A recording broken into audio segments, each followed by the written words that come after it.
회장님이 드디어 입을 뗐습니다.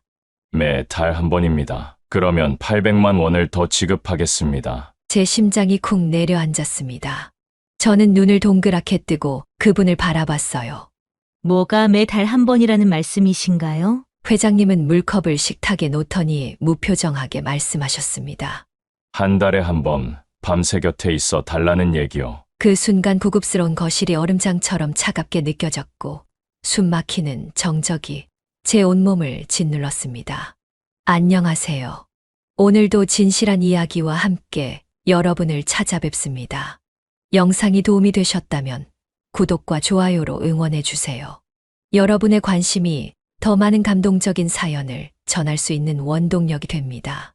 그럼 이제 한 여성의 절망과 희망, 그리고 예상치 못한 만남에 대한 이야기를 시작하겠습니다. 여러분들의 의견도 들려주세요. 댓글로 남겨주시면 감사하겠습니다. 제 이름은 이선영, 올해 59살입니다. 이렇게 소개하면 그저 평범한 중년 여성으로 보이겠지만 제 인생은 결코 평범하지 않았습니다. 지금 저는 부산 기장 어느 언덕배기 반지하 새방에서 고등학교 3학년인 아들 진우와 둘이서 살고 있습니다. 이 작은 방 안에는 습기 냄새와 함께 우리 모자의 절절한 사연이 배어 있어요.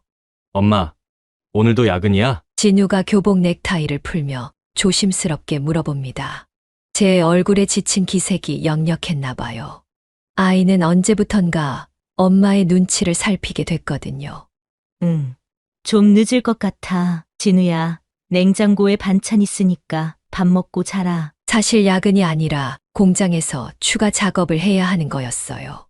조금이라도 더 벌어야 했거든요. 이 집 월세와 진우 학원비, 그리고 생활비까지. 파견직 월급으로는 턱없이 부족했으니까요. 남편이 세상을 떠난 지 벌써 2년이 지났습니다. 7년간의 길고 긴 암투병 끝에 그는 저를 홀로 남겨두고 떠났어요. 그 7년 동안 저는 병원과 집을 오가며 간병에만 매달렸습니다. 남편의 손을 잡고 기도했던 수많은 밤들, 희망과 절망을 오가며 버텨낸 시간들이 주마등처럼 지나갑니다. 하지만 무엇보다 힘들었던 건 치료비였어요. 수술비, 항암 치료비, 각종 검사비. 집도 팔고 적금도 모두 털어넣었지만 부족했어요. 결국 빚까지 져가며 치료를 이어갔지만 남편은 끝내 우리 곁을 떠났습니다.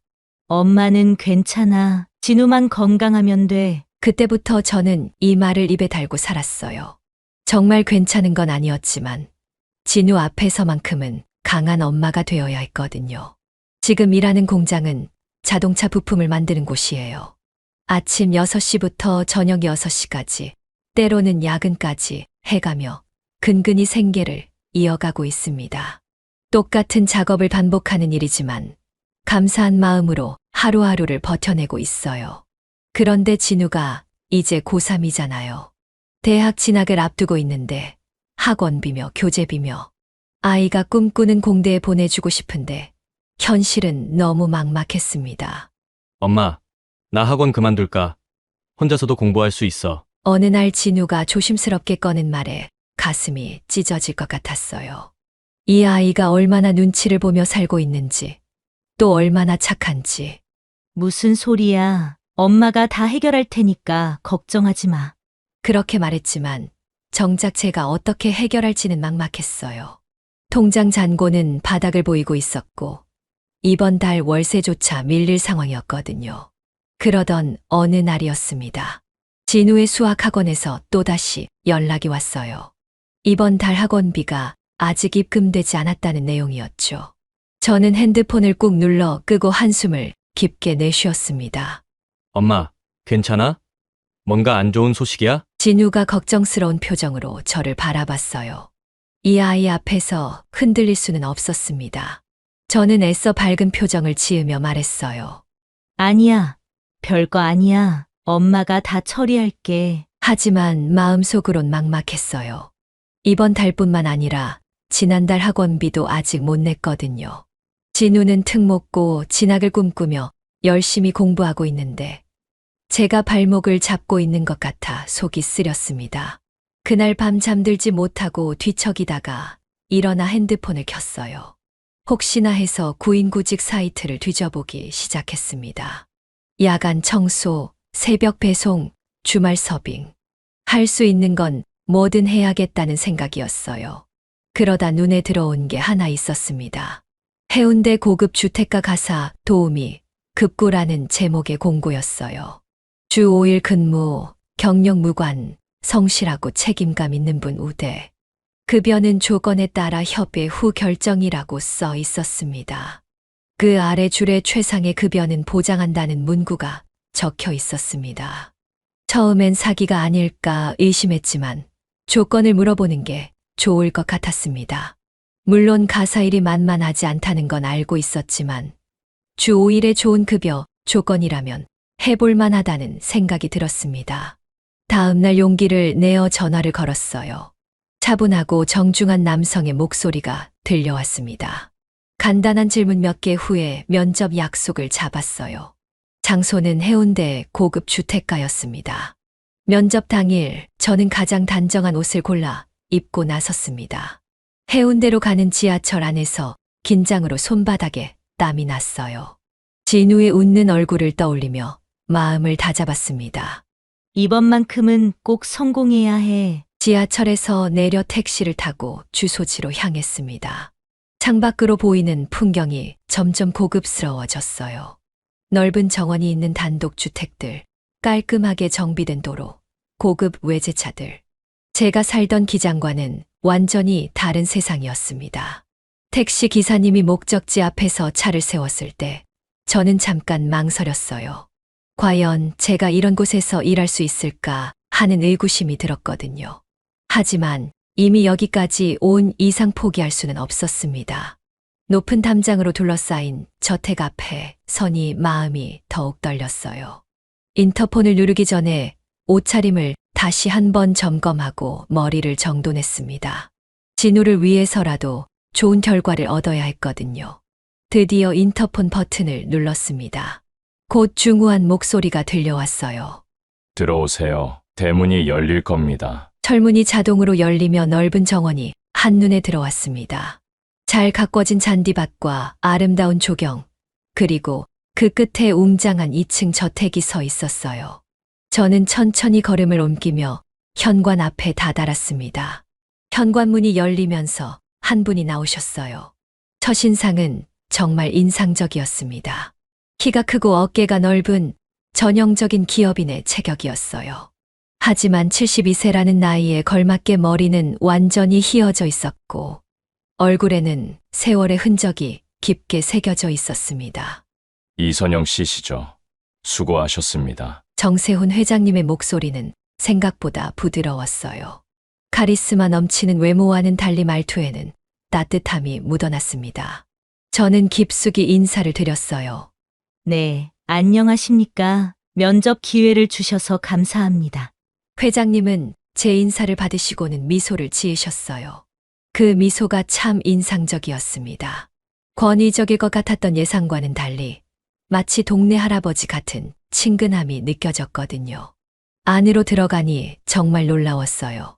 거실만 해도 저희 집 전체보다 넓었고 곳곳에 값비싸 보이는 골동품들과 그림들이 걸려 있었습니다. 하지만 어딘지 모르게 쓸쓸한 느낌도 들었어요. 너무 깔끔하고 정돈되어 있어서 오히려 사람 냄새가 나지 않았거든요. 회장님은 저를 소파에 앉게 하시고는 직접 차를 우려주셨어요. 이런 큰 집 주인이 손님에게 직접 차를 내어주다니 정말 예상치 못한 일이었습니다. 편하게 앉으세요. 차부터 한잔 하시죠. 은은한 녹차 향이 거실에 퍼졌어요. 회장님은 저 역시 찻잔을 들고 마주 앉으시더니 천천히 말문을 여셨습니다. 이 집이 너무 크죠? 혼자 살기엔 말이에요. 그 한마디에서 묘한 외로움이 느껴졌어요. 이렇게 큰 저택에서 혼자 지내신다는 게 갑자기 마음에 와 닿았습니다. 회장님은 창밖을 바라보시며 계속 말씀하셨어요. 가족들은 모두 각자의 길을 가고 이제 남은 건 저 혼자뿐입니다. 그래서 누군가 이 집에 생기를 불어넣어 주셨으면 해서요. 회장님의 눈빛에는 깊은 그리움 같은 게 서려 있었어요.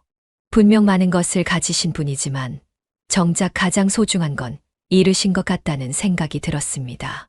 면접은 생각보다 편안한 분위기에서 진행됐어요. 회장님은 제 경력이나 능력보다는 성품에 대해 더 많이 물어보셨습니다. 왜 이 일을 하게 됐는지, 가족은 어떻게 되는지, 평소 어떤 마음가짐으로 살아가는지. 아드님이 고3이라고 하셨죠. 중요한 시기네요. 회장님이 진우 이야기를 꺼내시자 제 얼굴이 밝아졌어요. 아이 자랑을 하지 않을 부모가 어디 있겠어요. 진우가 얼마나 착하고 공부도 열심히 하는지, 앞으로 어떤 꿈을 가지고 있는지 이야기했습니다. 회장님은 제 이야기를 진지하게 들어주셨어요. 중간중간 고개를 끄덕이시며 공감하시는 모습이 정말 인상적이었습니다. 마치 진짜 할아버지가 손자 이야기를 듣는 것 같았어요. 좋은 어머니시네요. 아이가 행복할 것 같습니다. 그 말씀에 제 마음이 뭉클해졌어요. 혹시 제가 진우에게 부족한 엄마는 아닌지 늘 걱정했었거든요. 하지만 회장님의 따뜻한 말씀에 조금은 위안이 됐습니다. 면접이 끝날 무렵 회장님은 저에게 집안 곳곳을 보여주셨어요. 주방, 거실, 서재, 침실. 정말 궁전 같은 집이었습니다. 하지만 어디를 가나 혼자 사시는 분의 쓸쓸함이 묻어났어요. 일은 크게 어렵지 않을 겁니다. 청소, 빨래, 간단한 식사 준비 정도예요. 평일 오전 9시부터 오후 6시까지. 주말은 쉬시면 됩니다. 조건들을 들으니 나쁘지 않았어요. 생각보다 일도 많지 않은 것 같았고, 회장님도 까다로우신 분은 아닌 것 같았거든요. 오히려 너무 외로워 보여서 안쓰러울 정도였습니다. 그런데 면접이 거의 끝나갈 무렵이었어요. 회장님이 갑자기 표정을 바꾸시더니 조심스럽게 말씀하기 시작하셨습니다. 선영 씨, 사실 제가 따로 드리고 싶은 말씀이 있습니다. 뭔가 분위기가 달라졌어요. 지금까지 따뜻하던 눈빛이 미묘하게 변한 게 느껴졌습니다. 저는 긴장한 채로 회장님을 바라봤어요. 회장님은 잠시 침묵하시더니 책상 서랍에서 봉투 하나를 꺼내셨습니다. 두툼한 흰색 봉투였어요. 그리고는 그 봉투를 제 앞에 조심스럽게 놓으셨습니다. 이건 별도의 제안입니다. 기본 급여와는 완전히 다른 얘기죠. 저는 봉투를 바라보며 무슨 말씀인지 궁금해했어요. 회장님은 천천히 입을 여셨습니다. 월 800만 원을 따로 더 드리겠습니다. 순간 제 귀를 의심했어요. 월 800만 원이라니. 지금까지 들었던 기본급여에 더해서 800만 원을 더 준다는 뜻인가요? 그럼 한 달에 1000만 원이 넘는 돈을 받는다는 건가요? 하지만 조건이 하나 있습니다. 회장님의 목소리가 한층 낮아졌어요. 저는 그분의 다음 말을 기다렸습니다. 한 달에 단 한 번, 저와 함께 밤을 보내주시면 됩니다. 그 순간 세상이 멈춘 것 같았어요. 회장님의 말씀이 제 머릿속에서 맴돌았습니다. 함께 밤을 보낸다는 게 설마 그런 뜻일까요? 저는 목이 메어서 말이 나오지 않았어요. 회장님은 제 당황한 표정을 보시고는 더 자세히 설명하셨습니다. 강요하는 건 아닙니다. 충분히 생각해 보시고 결정하세요. 제 손이 떨리기 시작했어요. 이런 제안을 받을 줄은 꿈에도 몰랐거든요. 회장님은 그렇게 인자하고 따뜻해 보이셨는데 이런 제안을 하시다니. 하지만 동시에 머릿속으로는 계산이 돌아가고 있었어요. 월 800만 원. 그 돈이면 집의 빚은 물론이고 진우 학원비와 대학 등록금까지도 준비할 수 있겠다는 생각이 들었거든요. 시간을 드릴 테니까 천천히 생각해 보세요. 급하게 답을 들을 생각은 없습니다. 회장님은 여전히 부드러운 목소리로 말씀하셨어요. 하지만 제게는 그 목소리가 전혀 다르게 들렸습니다. 지금까지 느꼈던 따뜻함과 친근함이 한순간에 사라진 것 같았어요. 저는 그 자리에서 일어나고 싶었지만 다리에 힘이 들어가지 않았습니다. 진우의 얼굴이 떠올랐어요. 학원비 걱정 없이 공부에만 집중할 수 있게 해주고 싶었던 제 마음. 하지만 이런 식으로 해결해야 하는 건가요? 회장님은 제 복잡한 심정을 아시는 듯 더 이상 말씀하지 않으셨어요. 거실에는 어색한 침묵만이 흘렀습니다. 시계 소리만이 또렷하게 들렸어요. 지금 당장 답을 들을 생각은 없으니까 집에 가서 차근차근 생각해 보세요. 회장님이 다시 말씀하시자 저는 간신히 고개를 끄덕였어요. 사실 머릿속이 너무 복잡해서 제대로 된 생각을 할 수가 없었거든요. 집으로 돌아가는 길에 저는 계속 고민했어요. 지하철 안에서도, 버스 안에서도, 집에 도착해서도 회장님의 제안이 머릿속에서 떠나지 않았습니다. 진우가 학교에서 돌아와 인사를 했지만 저는 제대로 대답도 못했어요. 아이는 제가 이상하다는 걸 눈치챘는지 걱정스러운 표정으로 저를 바라봤습니다. 그날 밤 잠자리에 누워서도 잠이 오지 않았어요. 천장을 바라보며 계속 생각했습니다. 과연 제가 그런 조건을 받아들일 수 있을까? 하지만 다른 한편으로는 진우의 미래를 위해서라면 복잡하고 괴로운 밤이었습니다. 며칠 동안 정말 괴로웠어요. 잠도 제대로 못 자고 밥맛도 없었습니다. 진우는 제가 이상하다는 걸 느꼈는지 자꾸 걱정하는 눈빛으로 저를 바라봤어요. 그러던 어느 날 아침이었습니다. 진우가 학교 가기 전에 저에게 다가와서 말했어요. 엄마, 나 요즘 진학 상담 받고 있는데 선생님이 특목고 준비하려면 추가 과외가 필요하다고 하셔. 그 말을 듣는 순간 제 가슴이 철렁 내려앉았어요. 지금도 학원비 내기 힘든데 과외까지. 진우는 제 표정을 보더니 재빨리 말을 이었습니다. 괜찮아, 엄마. 안 해도 돼. 혼자서도 충분히 할 수 있어. 하지만 저는 그 아이의 포기하는 눈빛을 놓칠 수 없었어요. 진우는 어려서부터 꿈이 확실했거든요. 공학자가 되어서 사람들에게 도움이 되는 기술을 만들고 싶다고 했어요. 그런 아이의 꿈을 제가 막을 수는 없었습니다. 그날 오후 저는 결심을 굳혔어요. 자존심이고 뭐고 다 필요 없었습니다. 진우의 미래 앞에서는 제 감정 따위는 중요하지 않았거든요. 핸드폰을 들고 회장님께 전화를 드렸어요. 손이 너무 떨려서 번호를 잘못 누를 뻔했습니다. 여보세요. 정세훈입니다. 회장님의 차분한 목소리가 들렸어요. 저는 한참 동안 말을 못하고 있다가 겨우 입을 열었습니다. 회장님, 이선영입니다. 제안해 주신 일 받아드리겠습니다. 전화 너머로 회장님의 안도하는 한숨 소리가 들렸어요. 하지만 함께 밤을 보내고 돈을 추가로 받는 것은 가정부 일을 해보다가 생각을 해보고 결정을 하겠습니다. 고맙습니다. 선영 씨, 후회하지 않도록 하겠습니다. 전화를 끊고 나니 온몸에 힘이 빠졌어요. 소파에 주저앉아서 한참 동안 멍하니 앉아 있었습니다. 과연 제가 옳은 선택을 한 걸까요? 하지만 이미 내린 결정이었어요. 그 순간 진우가 학원에서 돌아왔어요. 가방을 내려놓으며 밝게 웃는 아이를 보니 마음이 다시 한번 확고해졌습니다. 이 아이만은 꿈을 포기하게 하고 싶지 않았어요. 다음 주부터 본격적으로 일을 시작했습니다. 처음엔 정말 어색했어요. 이렇게 큰 집에서 일해본 적이 없었거든요. 하지만 회장님은 생각보다 까다롭지 않으셨어요. 아침에 출근하면 회장님은 이미 서재에서 신문을 보고 계셨습니다. 인사를 드리면 고개를 끄덕이시며 인사를 받아주셨어요. 그리고는 제가 일하는 동안 간섭하지 않으셨습니다. 청소를 하고 빨래를 정리하고 간단한 식사를 준비하는 일들. 생각보다 어렵지 않았어요. 무엇보다 회장님이 배려를 많이 해주셨거든요. 처음 며칠은 서로 어색했지만 시간이 지나면서 조금씩 자연스러워졌어요. 회장님은 제가 준비한 식사를 드시면서 간혹 맛있다고 말씀해 주셨고 저도 점점 긴장이 풀렸습니다. 그런데 일주일 정도 지나니까 회장님께서 묘한 제안을 하셨어요. 선영 씨, 저녁은 같이 드시는 게 어떨까요? 혼자 먹으니까 너무 쓸쓸해서요. 처음엔 주인과 일하는 사람이 함께 식사한다는 게 어색했어요.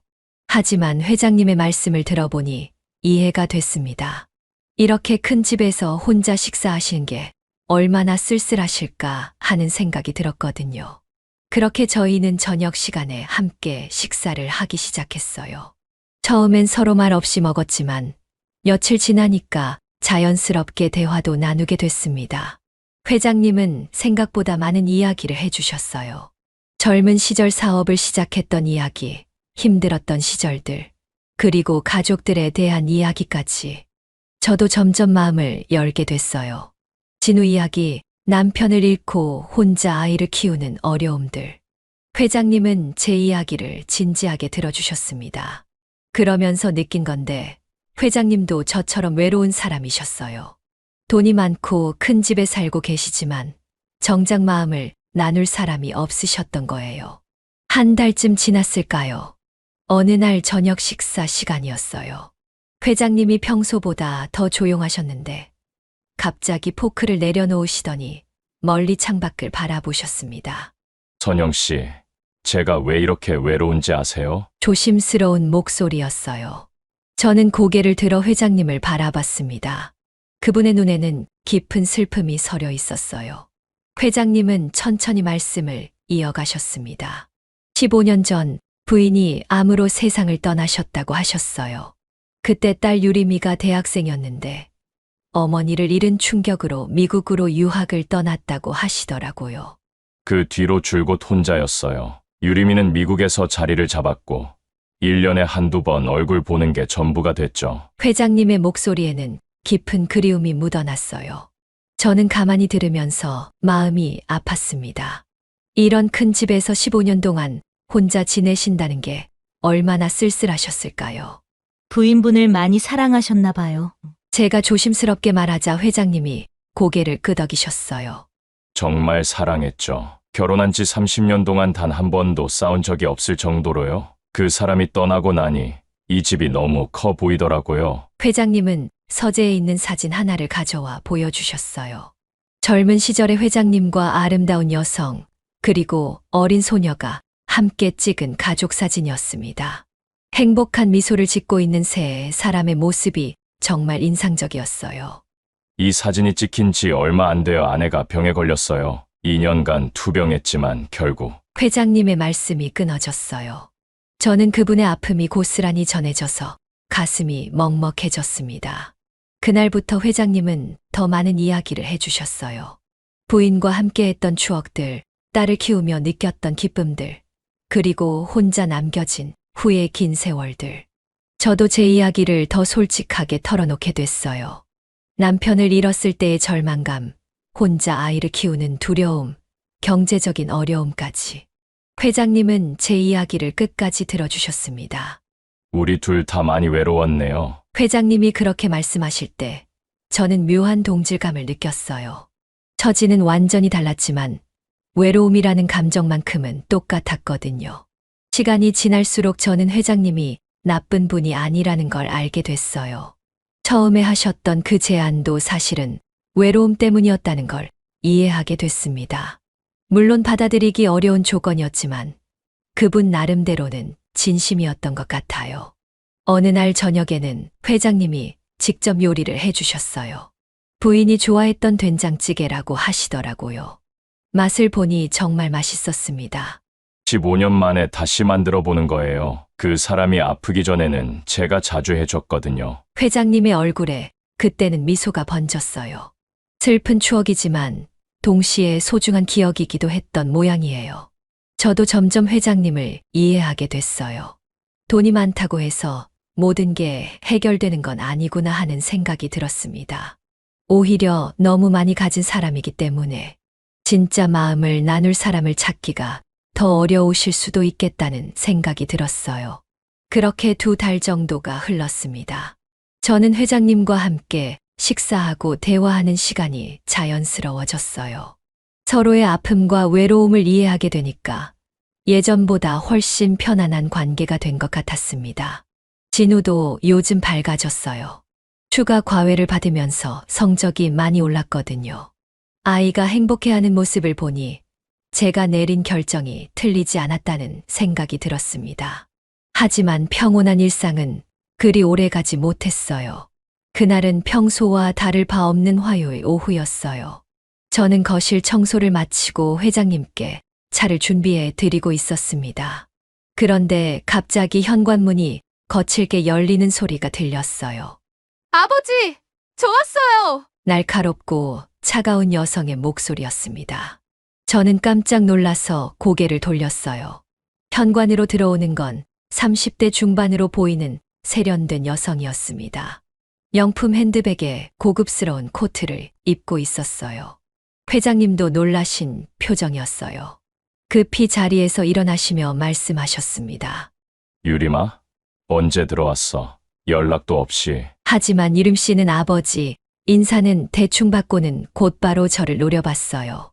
그 시선이 정말 차가웠습니다. 마치 도둑을 보는 것 같은 눈빛이었어요. 이분이 새로운 가정부라고 들었는데 맞나요? 유림 씨가 저를 가리키며 회장님께 물었어요. 목소리에는 명백한 적개심이 담겨 있었습니다. 그래. 이선영 씨야. 정말 성실하고 좋은 분이지. 회장님이 저를 소개해 주시려 했지만 유림 씨는 콧방귀를 뀌듯 웃었어요. 좋은 분이라고요? 아버지, 혹시 이분이 얼마나 받아가고 있는지 아세요? 그 순간 제 심장이 쿵 떨어지는 것 같았어요. 설마 회장님께서 그 이야기까지 하신 건 아니겠죠. 유림 씨의 다음 말이 더욱 무서웠어요. 월급이 무려 1,000만 원이 넘는다던데 이게 정상인가요? 대체 어떤 일을 하길래 이렇게 많은 돈을 받는 거죠? 저는 얼굴이 확 달아오르는 걸 느꼈어요. 회장님은 당황하시며 유림 씨를 진정시키려 하셨지만 그녀는 멈추지 않았습니다. 며칠 뒤부터 유림 씨는 아예 저택에 머물기 시작했어요. 그리고 제가 있는 곳마다 나타나서 감시하듯 지켜봤습니다. 정말 불편했어요. 이 여자 분명히 아버지 재산 노리고 있는 거야. 유림 씨가 회장님께 하는 말이 거실까지 들렸어요. 저는 청소하는 척하면서도 가슴이 철렁했습니다. 유림아. 그런 말 하지 마라. 선영 씨는 그런 분이 아니야. 회장님이 제 편을 들어주셨지만 유림 씨는 더욱 목소리를 높였어요. 아버지는 너무 순진하세요. 요즘 돈 많은 노인들 노리는 여자들이 얼마나 많은데요. 그 말을 듣는 순간 정말 화가 났어요. 하지만 제가 뭐라고 할 수도 없었습니다. 실제로 저는 그분의 돈을 받고 있었으니까요. 유림 씨의 공격은 거기서 끝나지 않았어요. 며칠 뒤에는 더욱 심한 일이 벌어졌습니다. 제가 설거지를 하고 있는데 갑자기 뒤에서 목소리가 들렸어요. 당신 같은 사람 때문에 우리 가족이 망가지고 있어요. 뒤돌아보니 유림 씨가 서 있었어요. 눈에는 증오가 가득했습니다. 저는 그저 일만 하고 있는데요. 제가 조심스럽게 대답했지만 유림 씨는 비웃었어요. 일이라고요? 한 달에 1,000만 원 넘게 받으면서 무슨 일을 하는지 다 알고 있어요. 아버지를 이용해서 돈을 뜯어내고 있잖아요. 그 말에 저는 더 이상 참을 수가 없었어요. 하지만 말대꾸라도 했다가는 상황이 더 나빠질 것 같아서 그냥 참았습니다. 유림 씨는 그날부터 회장님을 더욱 압박하기 시작했어요. 제가 듣기로는 변호사까지 만나서 상담을 받았다고 하더라고요. 회장님의 재산 관리에 대해서 법적인 검토를 하겠다는 얘기였어요. 회장님은 점점 지쳐가시는 모습이었어요. 딸과 저 사이에서 얼마나 힘드셨을까요? 저는 그런 회장님을 보면서 미안한 마음이 들었습니다. 선영 씨. 미안해요. 유림이가 너무 심하게 굴어서. 회장님이 조심스럽게 사과하시는데 저는 오히려 더 죄송했어요. 제가 있어서 이런 일이 벌어진 거니까요. 그런데 정말 예상치 못한 일이 터졌어요. 유림 씨가 제 아들 진우에게까지 손을 뻗친 거였어요. 나중에 알고 보니 사람을 시켜서 진우 학교 앞에서 기다리고 있었던 거더라고요. 그날 저녁 진우가 집에 돌아왔는데 얼굴이 새파랗게 질려 있었어요. 가방도 제대로 못 들고 비틀거리며 들어왔습니다. 진우야, 무슨 일이야? 어디 아파? 제가 깜짝 놀라서 물어보니 진우가 떨리는 목소리로 말했어요. 어떤 사람이 학교 앞에서 기다리고 있다가 진우에게 끔찍한 말을 했다는 거였어요. 그 순간 저는 모든 걸 포기해야겠다는 생각이 들었어요. 아무리 돈이 필요해도 제 아이까지 상처받게 할 수는 없었거든요. 진우가 집에 들어온 순간 저는 뭔가 심상치 않다는 걸 느꼈어요. 평소 밝고 씩씩한 아이가 어깨를 축 늘어뜨리고 눈을 바닥에 고정한 채 들어왔거든요. 진우야, 무슨 일이야? 어디 아픈 거야? 제가 급하게 다가가서 물어보니 진우가 고개를 들었는데 눈가가 빨갛게 달아올라 있었어요. 울먹이는 목소리로 천천히 말하기 시작했습니다. 엄마, 오늘 학교 앞에서 이상한 아저씨가 나한테 말을 걸었어. 제 가슴이 철렁 내려앉았어요. 설마 유림 씨가 제 아이에게까지 손을 뻗친 건 아니겠죠. 진우는 떨리는 목소리로 계속 말했어요. 학교가 끝나고 나오는데 정장을 입은 남자가 다가와서 진우의 이름을 불렀다는 거예요. 그리고는 끔찍한 말을 했다고 했습니다. 너 이선영 아들이지? 내 엄마가 늙은 할아버지한테 몸 팔아서 너 학교 보내는 거 알고 있냐?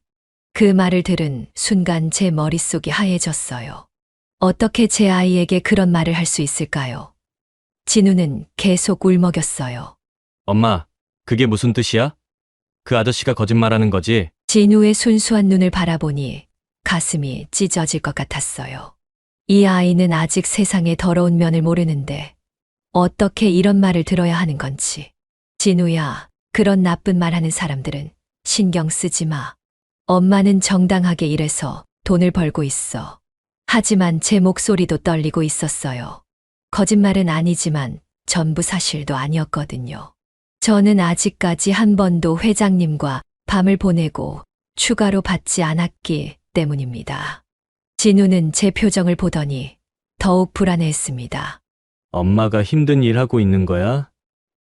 다른 애들처럼 평범한 직장에서 일하면 안 돼? 그 말에 저는 더 이상 참을 수가 없었어요. 제 아이가 이런 상처를 받아야 할 이유는 없었습니다. 아무리 돈이 필요해도, 아무리 진우의 미래를 위한 일이라고 해도 말이에요. 그날 밤 진우는 방문을 잠그고 나오지 않았어요. 저는 문 앞에 서서 한참 동안 서 있었습니다. 안에서 작은 흐느끼는 소리가 들렸어요. 제 마음도 조각조각 부서지는 것 같았습니다. 다음 날 아침 저는 결심을 굳혔어요. 진우가 학교에 간 후 바로 회장님께 전화를 드렸습니다. 회장님, 오늘 잠깐 뵐 수 있을까요? 중요한 얘기가 있어서요. 회장님은 제 목소리가 평소와 다르다는 걸 아셨는지 걱정스럽게 물어보셨어요. 저는 대답 대신 빨리 가겠다고만 했습니다.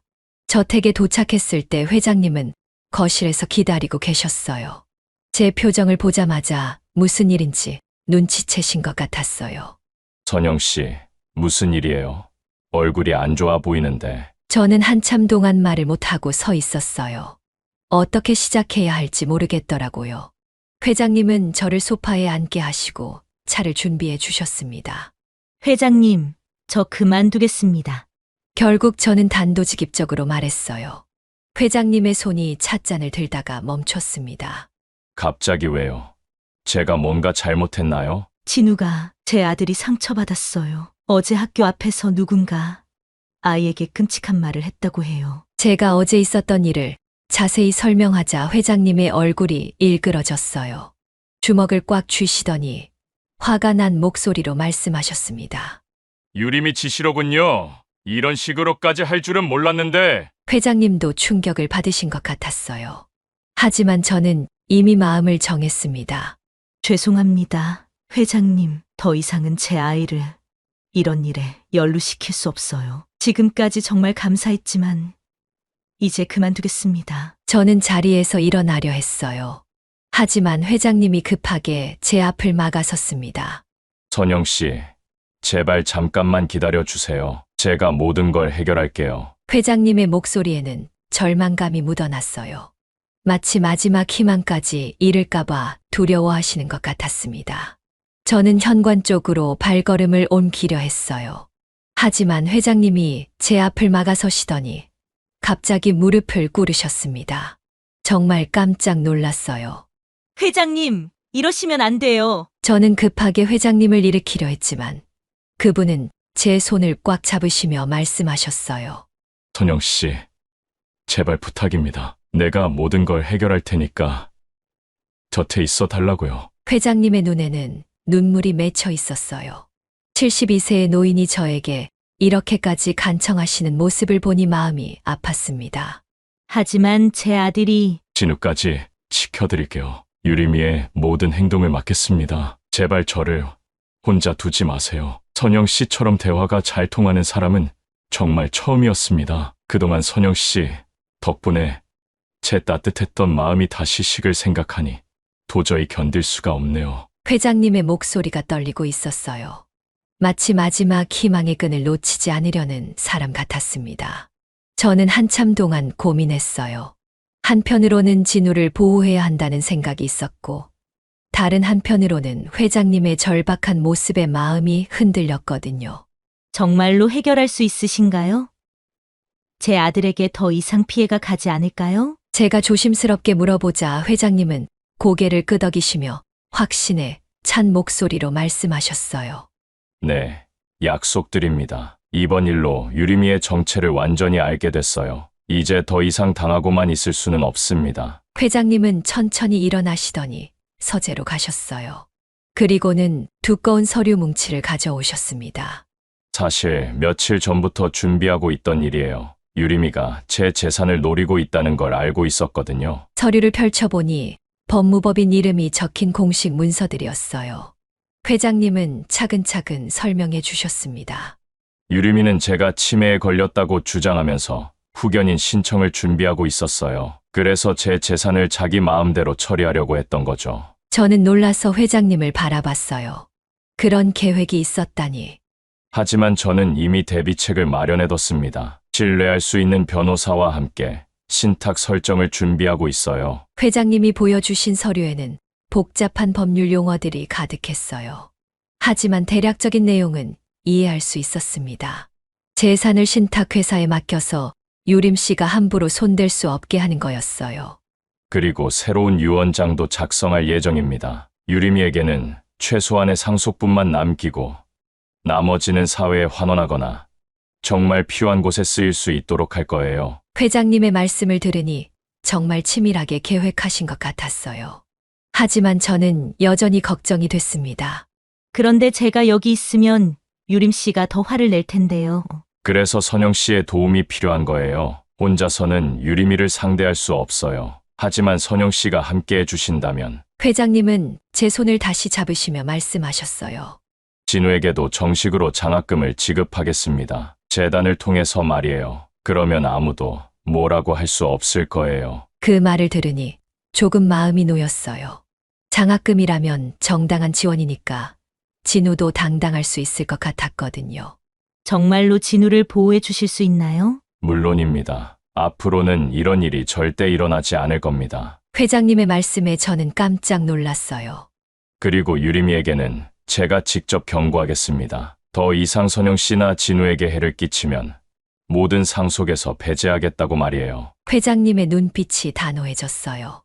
평소 온화하신 모습과는 완전히 다른 카리스마 넘치는 기업인의 모습이었습니다. 저는 한참 고민하다가 천천히 고개를 끄덕였어요. 알겠습니다. 하지만 진우에게 조금이라도 피해가 간다면 그때는 정말로 그만두겠어요. 회장님의 얼굴에 안도의 표정이 스쳤어요. 고맙습니다.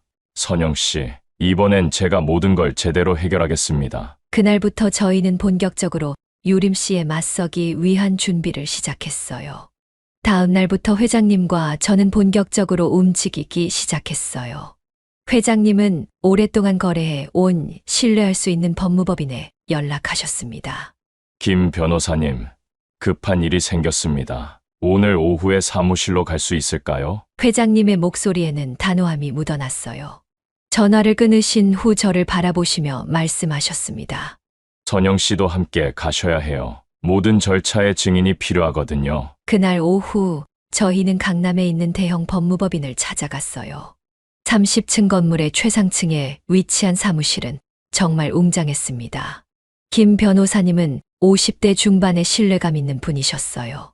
정 회장님, 오랜만입니다. 급하게 부르시더니 무슨 일이신가요?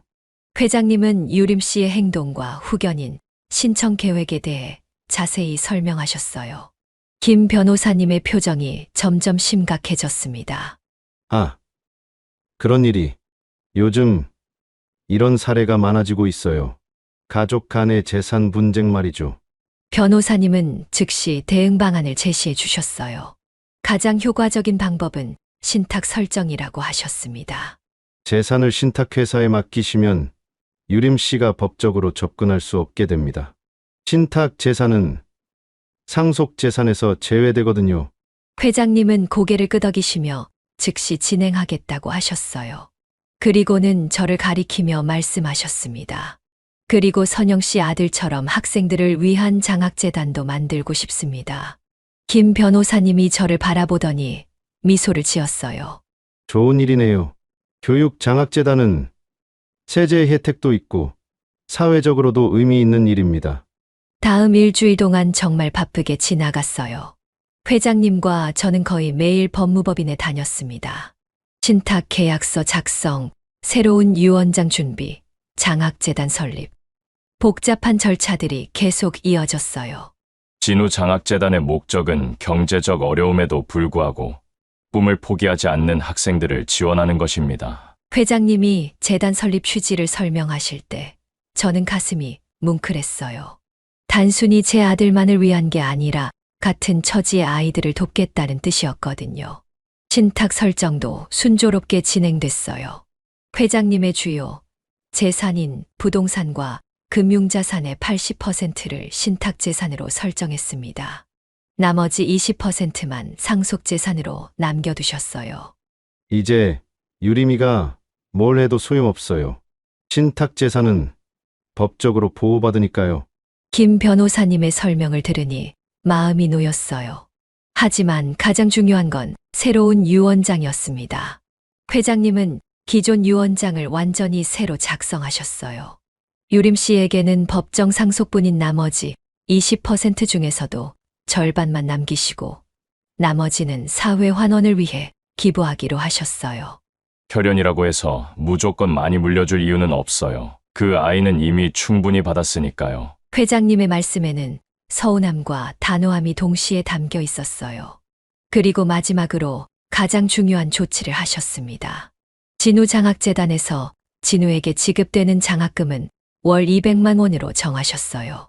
고등학교 졸업까지는 물론이고 대학교, 심지어 대학원까지도 지원 가능하도록 하셨습니다. 이제 진우는 당당하게 공부할 수 있어요. 아무도 뭐라고 할 수 없는 정당한 장학금이니까요. 모든 절차가 끝났을 때 저는 회장님께 진심으로 감사했어요. 단순히 저를 도와주신 게 아니라 같은 처지의 다른 아이들까지 생각해 주신 마음이 너무 고마웠거든요. 이제 유림이가 와도 우리는 준비가 다 됐어요. 더 이상 당하고만 있지 않을 겁니다. 회장님의 눈빛에는 자신감이 넘쳤어요. 저도 마음이 한결 가벼워졌습니다. 하지만 며칠 후 예상했던 일이 터졌어요. 그날은 목요일 오후였어요.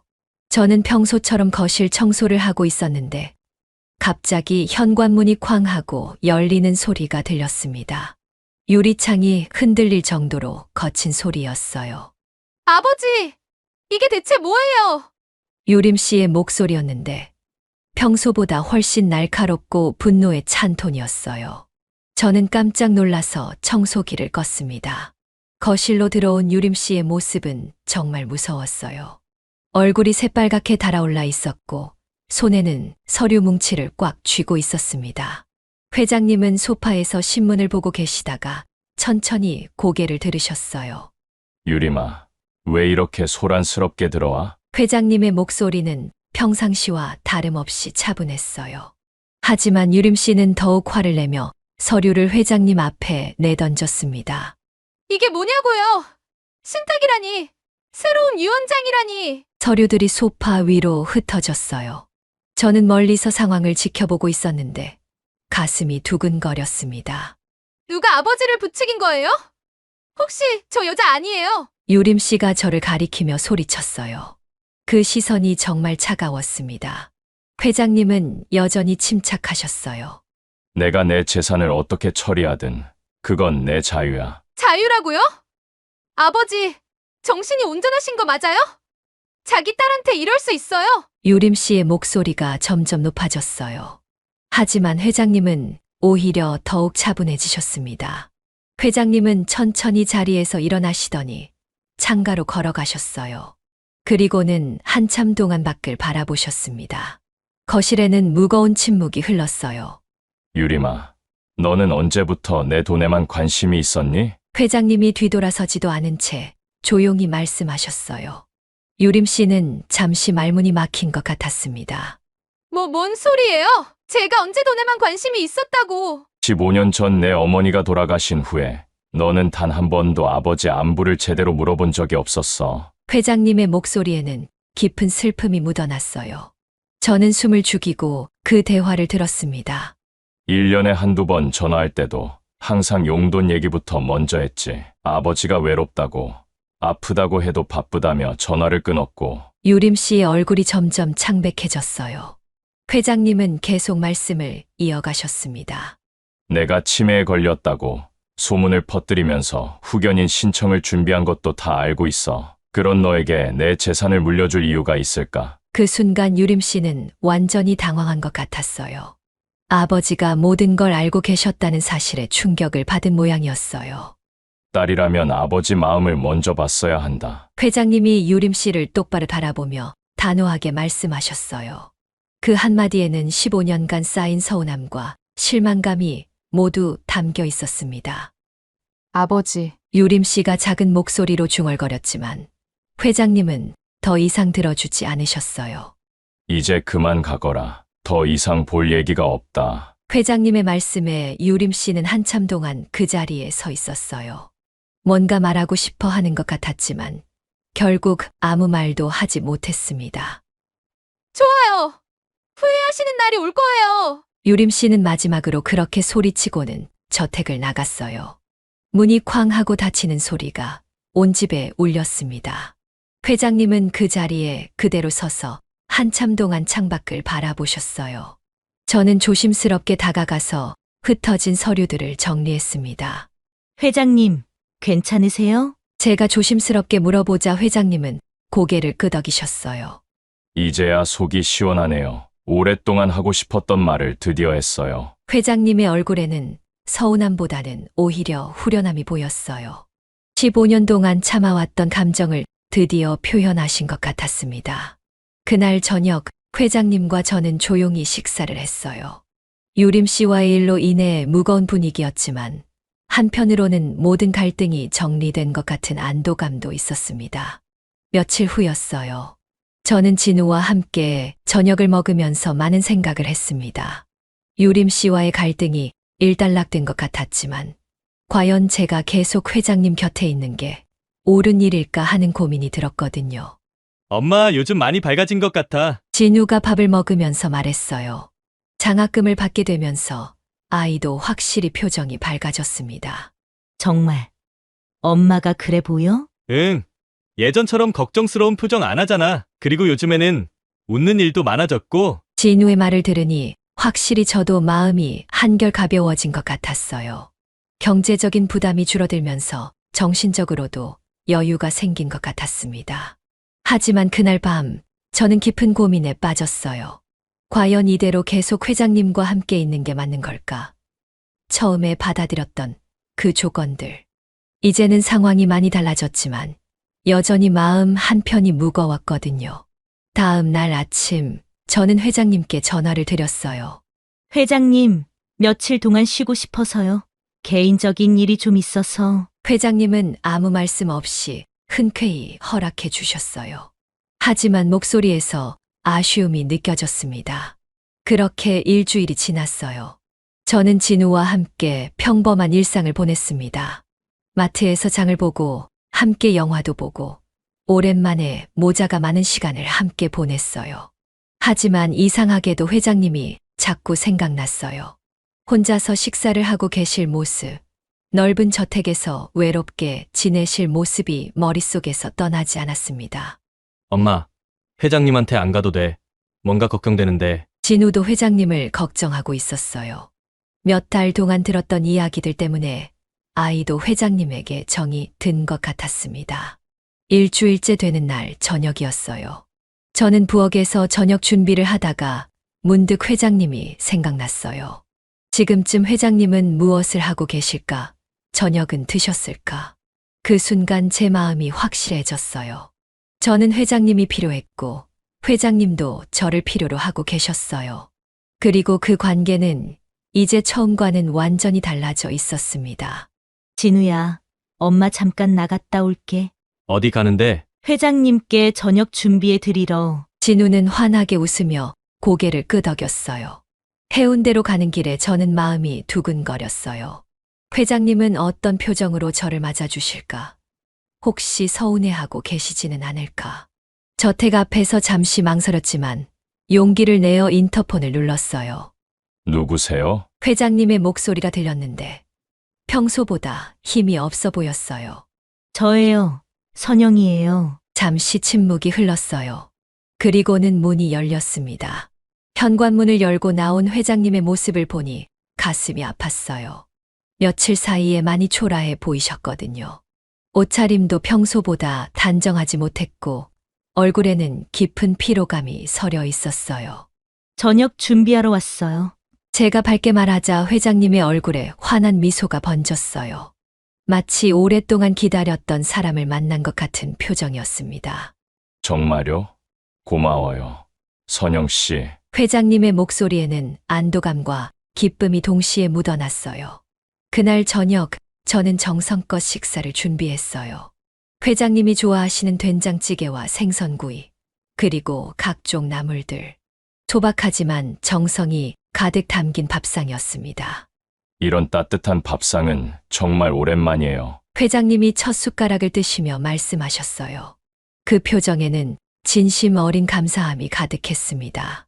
저희는 그날 저녁 정말 오랜만에 마음 편히 대화를 나눴어요. 유림 씨 일로 인한 스트레스도 미래에 대한 불안함도 모두 사라진 것 같았습니다. 선영 씨, 앞으로도 계속 함께 해주실 거죠? 회장님이 조심스럽게 물어보셨어요. 네. 저도 이곳이 좋아요. 회장님과 함께하는 시간이 편하네요. 제가 진심으로 대답하자 회장님은 정말 행복해 하셨어요. 그렇게 저희는 새로운 시작을 하게 됐습니다. 더 이상 조건이나 계약 관계가 아닌 서로를 이해하고 배려하는 진정한 동반자로서 말이에요. 물론 처음에 회장님이 제안하셨던 그런 관계는 하지 않기로 했어요. 저는 회장님의 외로움을 이해하게 됐지만 그런 식으로 위로를 드릴 수는 없다고 생각했거든요. 대신 진우를 위해 해주신 장학재단에 대한 보답으로 저는 주 7일 회장님을 돌봐드리기로 했습니다. 이제는 저녁 늦게까지 회장님과 함께 시간을 보내요. 식사도 함께하고 대화도 나누고 때로는 옛날 이야기를 들어드리기도 해요. 회장님은 저를 딸처럼 여겨주시고 저도 회장님을 친아버지처럼 생각하게 됐습니다. 지금도 그렇게 지내고 있어요. 회장님께서도 어느 날 저에게 고백하셨어요. 본인이 느꼈던 외로움이 육체적인 외로움이 아니라 정서적인 외로움이었다는 걸 깨달았다고 하시면서요. 누군가와 마음을 나누고 일상을 함께하고 서로를 걱정해주는 그런 관계가 진짜 필요했던 거라고 말씀하셨어요. 그리고 선영 씨 덕분에 그 모든 걸 완벽하게 채울 수 있었다며 진심으로 감사하다고 표현해 주셨습니다. 때로는 인생의 가장 어두운 순간에서 가장 소중한 만남이 시작되기도 합니다. 여러분도 힘든 시간을 보내고 계신다면 포기하지 마세요. 분명히 따뜻한 희망이 기다리고 있을 테니까요. 오늘 이야기가 마음에 드셨다면 구독 버튼과 좋아요를 눌러주시고 알림 설정까지 해주시면 더욱 감동적인 이야기들을 빠르게 만나보실 수 있어요. 제 얘기가 여러분들의 마음을 울렸다면 댓글도 남겨주시면 감사하겠습니다. 지금까지 인생의 후반부를 이야기하다 지혜사연이었습니다. 다음 이야기에서도 꼭 만나요. 감사합니다.